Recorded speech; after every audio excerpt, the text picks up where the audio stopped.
Well, hello, friends and neighbors. John, your whiskey neighbor here. Welcome down to the Whiskey Nook, and happy Sunday and happy Easter. It is Sunday, as I just mentioned, so normally I've been shooting some samples, and I have some samples, but I just started a series on some peated scotches, but affordable smoky or peated scotches, as in value affordable. And then I looked at all the samples that I have, generously sent from many people, but I don't have any value peated samples, but I wanted to stay in peat for a little while. I don't know, just to help keep my palate kind of thinking about those kind of flavors. So I went to the shelf and I had a couple of sample bottles of maybe slightly more value. They're not exactly the same kind of, supermarket style scotches, but I've got Port Askaig, 8-year-old from independent bottler, but from Islay Single malt. And I've got the peated malt, Old Ballantruan, from the Tomintoul distillery, non-age stamp. So I thought, well, these, more when we get back, I can't really call these totally value scotches, but at least they're peated. So if you've got a sample bottle of something peated or a little bit of something to drink, pour it. When we come back, I'll have thoughts, just first thoughts on these two drams. 3, 4.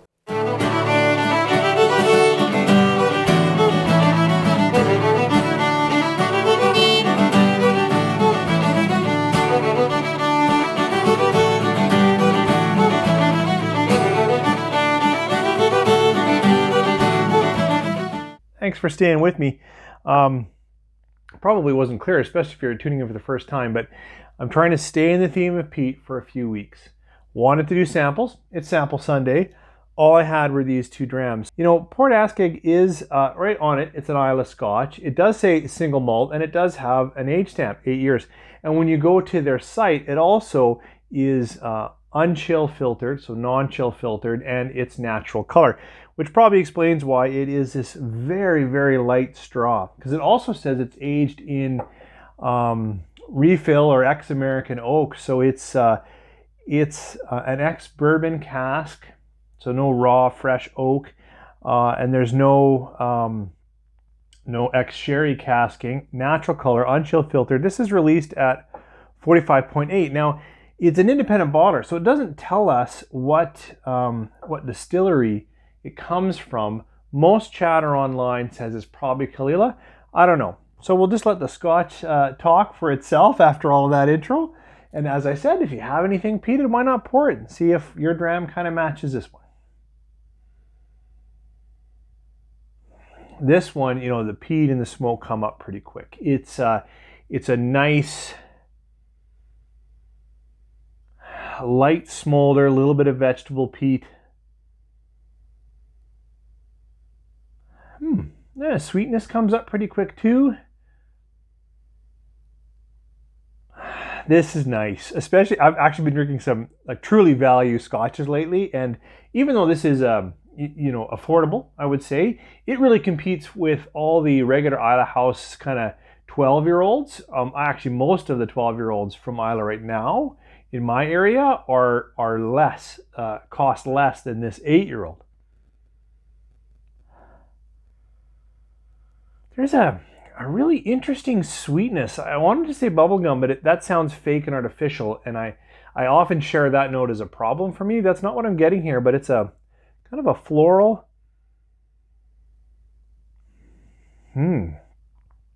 Almost puzzling.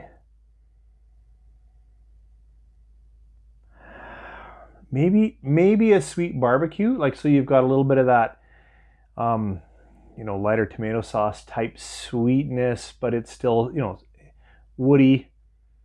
Yeah, maybe woody. Boy, I actually like the nose. It's got my interest. Let's dive in. Sláinte.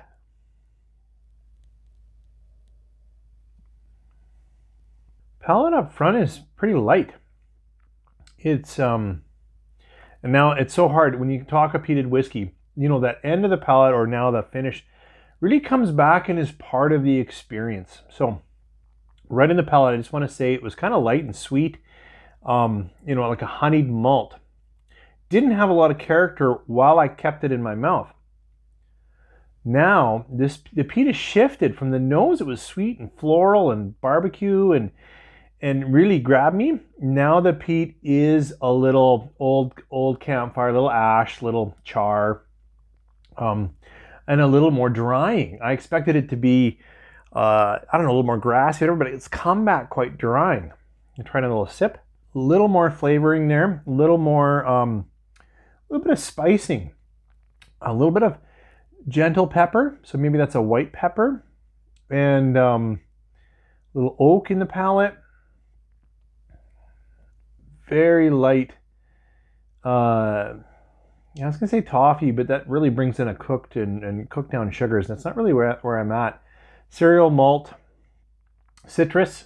Yes, there's definitely a bit of lemon in here, and a strong finish, but an ashy finish. See where it goes. Maybe if I see it on sale, I'd try it. It hasn't won my heart, but I like the nose. Okay, second sample today on this fine Easter Sunday is the old peated malt. No, not the old peated malt, just the peated malt. Old Ballantruan or Ballantruan. And then it says confusingly Speyside Glenlivet, and it's from the Tomintoul distillery. Very interesting to have all of that on here. But it is 50%, so a little stronger than the 45.8%. And it's unchill filtered. It says right on it, unchill filtered. But I will say, especially because it's NAS, that I doubt you can see these two, but it is incredibly obvious. Well, I shouldn't say obvious, but I feel there's coloring in here, or they've got some wildly active casks compared to this straw light. All right, let's see what this Tomintoul Old Ballantruan gives us.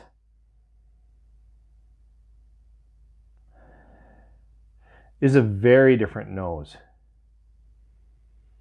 This is sour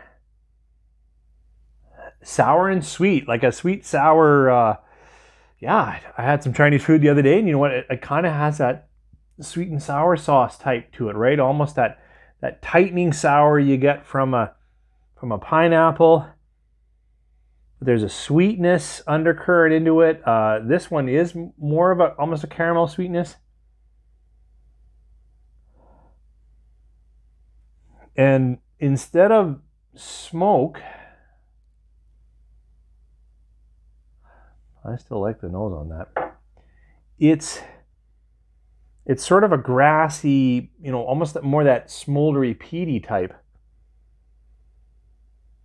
Yeah. Kind of a funky malt. Whereas this is,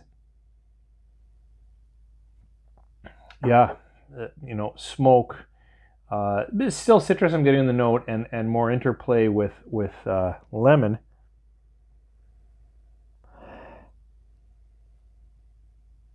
Yeah, this is different, mossy almost. All right, see what we get. Sláinte.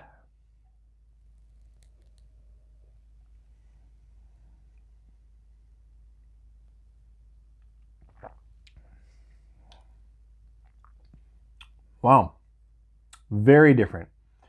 For 50%, quite gentle on the mouth. And I'm still just interplaying into sort of a little bit of cooked fruit, not a ton of fruit. Oh, a little bit of, malt, cake, something. Little bit of spice, very little spice. Better try it again.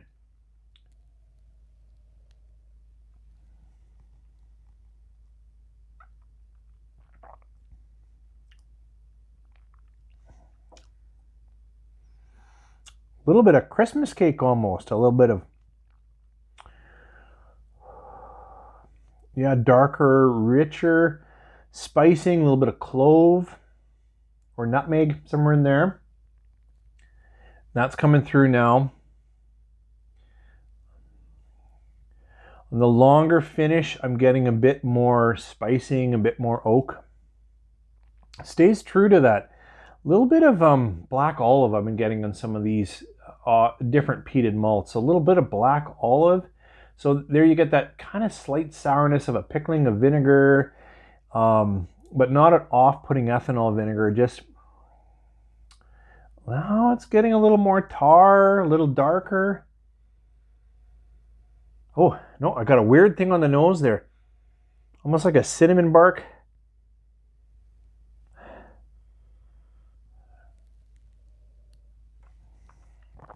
Wow. The layers of flavoring in here are much more complicated.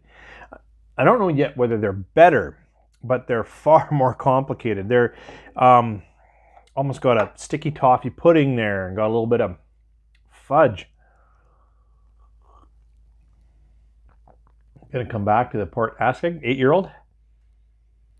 It's a cleaner, lighter nose. Yeah, we got smoke and some citrus, some light pear. In this sitting, and that might be, maybe I had a bit of water left in it. I really should water them and see where they go. This has heavier smoke quality, but is a lighter dram. This is chewier, thicker, and a little funky. I don't know yet whether I like it. In this sitting, I actually think I'm coming back to liking this Port Askaig a little more than the Old Ballantruan, but I don't dislike this. I'm struggling to get the main notes from this one in this sitting with you guys. And there's that long Islay peat hug coming from my last sip here. It just came back to me. You just breathe it in. It's that, okay, I could relax with a nice Islay Scotch. These are fun. Thanks for joining me. As I said in the intro, happy Easter. Hope you're having a great weekend. And I hope signs of new life in spring have come to your area and that we are all waking up to a much better year.